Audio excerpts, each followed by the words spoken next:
Assalamualaikum warahmatullahi wabarakatuh. Selamat pagi teman-teman semuanya. Pada video kali ini, kami dari kelompok 1 akan mempresentasikan tentang strategi proses jasa. Sebelumnya, perkenalkan dulu kelompok kami. Yang pertama ada Aprilia Ismawati, yang kedua Desrita Nurfitriani, dan yang ketiga Dewi Puspitasari. Langsung saja pada materi pertama tentang strategi proses.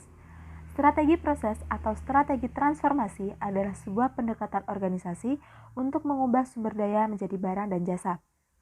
Tujuannya adalah untuk menemukan suatu cara memproduksi barang dan jasa yang memenuhi persyaratan pelanggan dan spesifikasi produk yang berada dalam batasan biaya dan manajerial lain. Ada 4 macam strategi proses. Yang pertama adalah fokus pada proses. Fokus pada proses ini merupakan sebuah fasilitas produksi yang diorganisasikan di sekitar proses-proses untuk memfasilitasi produksi bervolume rendah tetapi keragamannya tinggi. Dan yang kedua ada fokus berulang, merupakan proses produksi yang berorientasi pada produk yang menggunakan modul atau bagian atau komponen yang telah dipersiapkan yang sering berada dalam proses yang kontinu. Yang ketiga ada fokus pada produk.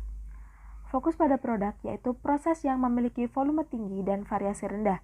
Proses ini juga disebut sebagai proses kontinu, sebab mempunyai lintasan produksi yang panjang dan kontinu. Yang keempat ada fokus kustomisasi massal. Kustomisasi massal merupakan pembuatan produk dan jasa yang dapat memenuhi keinginan pelanggan yang semakin unik secara cepat dan murah.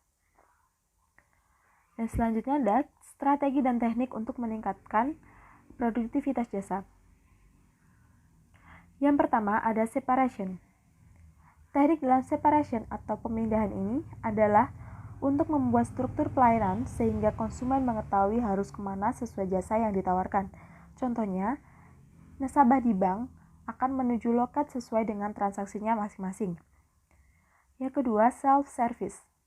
Teknik self-service biasanya terjadi di swalayan sehingga konsumen dapat membandingkan dan mengevaluasi sendiri produk yang diinginkan. Contohnya pada supermarket dan department store. Yang ketiga ada postponement.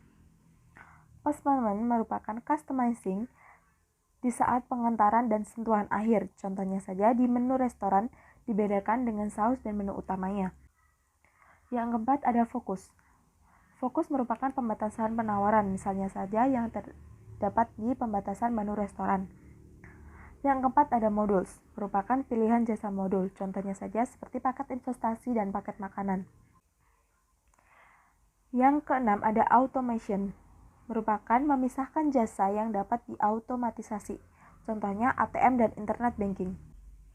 Yang ketujuh ada scheduling, merupakan penjadwalan karyawan yang tepat, contohnya jadwal penjualan tiket selang waktu 15 menit di penerbangan.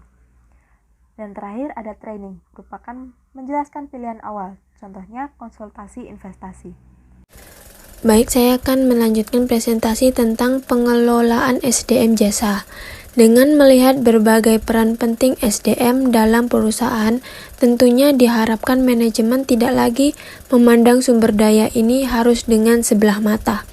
Menyadari bahwa manajemen SDM merupakan suatu kegiatan menyeluruh dari perusahaan yang melibatkan hubungan antara organisasi dengan para karyawan yang menjadi kekayaan utama dalam pemasaran jasa, maka diperlukan suatu komitmen yang tinggi dari seluruh elemen yang terlibat di dalamnya.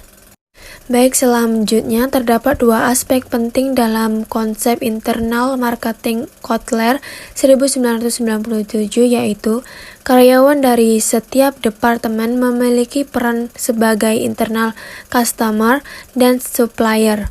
Untuk dapat memberikan kualitas terbaik pada external marketing, maka harus diperhatikan bahwa setiap karyawan mendapatkan kerja yang optimal. Pandangan yang sama terhadap misi, strategi, dan tujuan perusahaan merupakan elemen yang penting untuk menciptakan komitmen yang tinggi pada setiap karyawan yang pada akhirnya memotivasi karyawan untuk bekerja optimal. Selanjutnya, SDM sumber daya manusia yang dibutuhkan oleh perusahaan jasa saat ini dan nanti adalah 1. Attitude management, meliputi sikap dan motivasi karyawan dalam pelaksanaan kegiatan perusahaan. 2. Communication management, proses manajemen yang dilakukan karyawan dalam menyampaikan setiap informasi. Adapun manfaat internal marketing yaitu 1.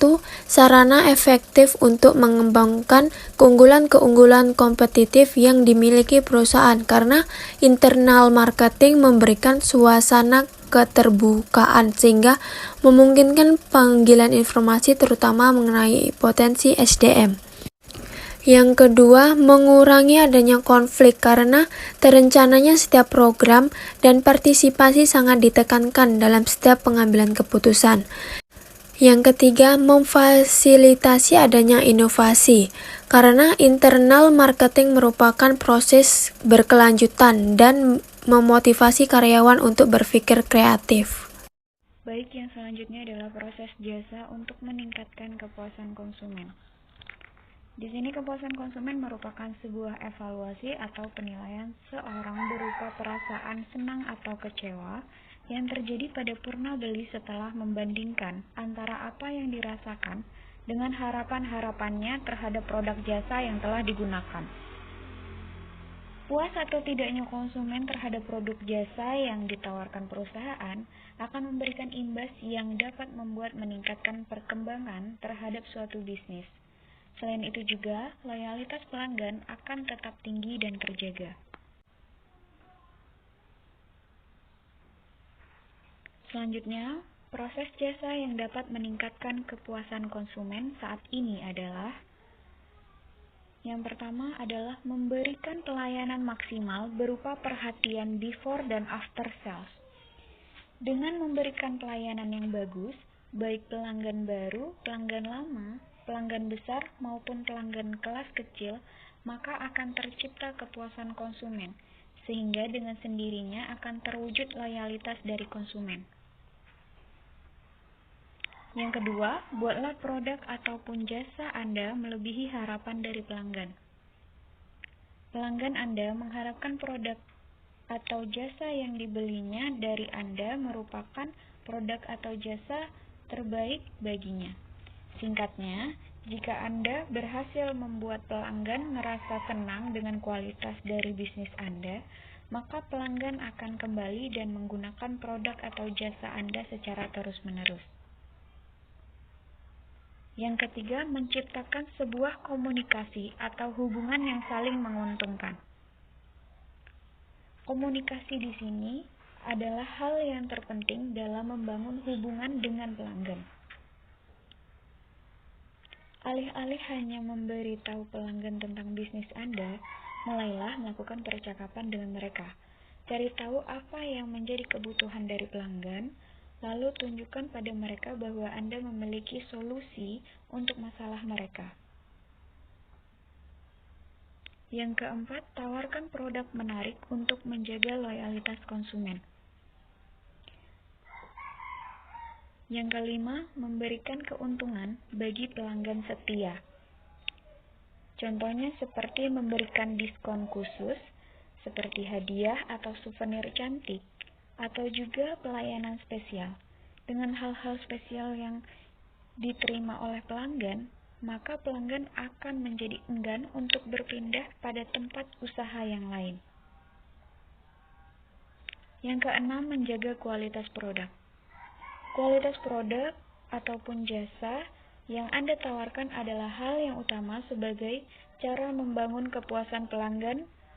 Apabila Anda menawarkan produk berkualitas baik, dalam hal ini tidak berkurang, maka konsumen pun secara otomatis akan mempertahankan produk dan tetap menggunakan jasa Anda.